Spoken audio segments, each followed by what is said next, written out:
ब्रज की धरती पर जब भगवान श्री कृष्ण का अवतार हुआ तो वे अपने बाल्यकाल से ही अपनी अलौकिक लीलाओं से सभी को चकित कर रहे थे। गोकुल और वृंदावन के लोग उनके चमत्कारों से अचंभित थे, लेकिन उनकी सबसे अद्भुत और ऐतिहासिक लीला तब घटी जब उन्होंने गोवर्धन पर्वत को अपनी छोटी अंगुली पर उठा लिया।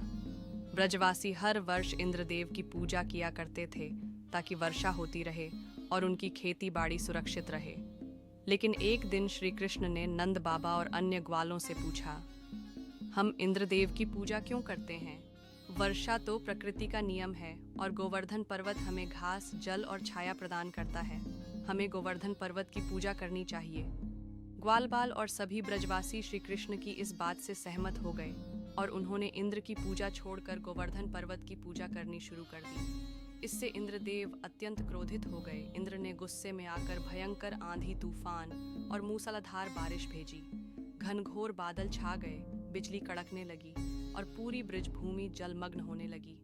गोकुल के लोग भयभीत हो गए और श्री कृष्ण के पास पहुंचे।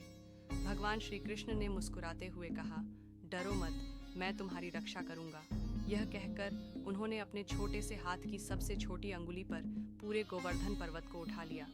यह देख सभी लोग अचंभित रह गए। आओ सभी लोग और गौमाता, इसके नीचे आ जाओ, यह हमारी छत बन जाएगा।